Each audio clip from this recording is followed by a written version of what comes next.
During the pandemic, many people are feeling stressed and anxious about the health of their loved ones, or even stressed as they're restricted to their homes. The founder of the New Orleans Grief Center, Allison Durant, joins us how to explain how teletherapy can help through this difficult time. And we appreciate you joining us there, Allison. And, I think it's a lot of the fear of the unknown. A lot of people are just really out of their normal schedule. They're worried about their health. They're worried about loved ones. They're worried about financial and job. So let's get into teletherapy and how that can really help out. Hi, good morning. Yes, a lot of people are grieving right now, and I think it's important to know that you can have grief without the experience of death. There's a lot of loss. Teletherapy is a good alternative for a lot of people who are losing that connection with their supports, be it their individual therapist or grief support groups that they may have been attending. Sure.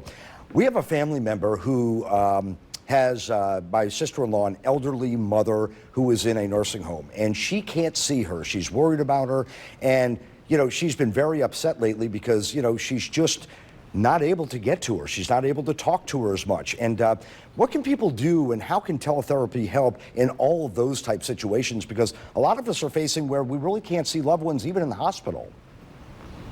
Yeah, it's really a difficult time. I think it's important to remember that although they're saying social distance, that doesn't mean isolation or disconnection. We really need to be vigilant about connecting with others, even if it is through FaceTime or Zoom. There are a lot of platforms out there. I think, during the time of Katrina, people learned how to text, and this is one of those situations where we're going to learn how to teleconference. A lot of people may not have access to their therapist or somebody that can help them. Would you recommend getting in touch with friends, getting in touch with people that can kind of help you along the way, that can give you that pep talk, that can maybe take a social distance walk with you? Yes, I really recommend that you connect. I think even social walking is important. I had a virtual lunch with some of my high school friends the other day. We'd never done that before. One of them is all the way in Lisbon. And even though it's not face to face, giving that sense of connection is really, really important right now. And unfortunately, that is the new norm. So what do you say to people that may feel anxious and they can't get in touch with somebody immediately? Is it a good idea to, maybe just go in the backyard? You don't want to go out in public. Maybe try a little exercise. Maybe try and sit down and just kind of enjoy nature. Things that can kind of settle the nerves.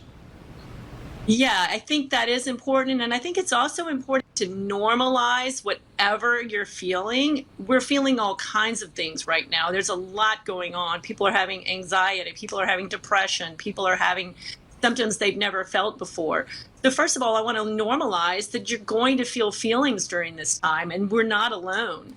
This is a worldwide pandemic, and I think that getting outside is always a good recommendation. Right, and I think at this point we all have to think about our own personal situation and not judging, because you never know what's on the other end of somebody's mind. Well, thank you very much, Allison Durant, and again, we're going to get through this. It'll take just a little bit of time. We appreciate your time. Thank you. All righty.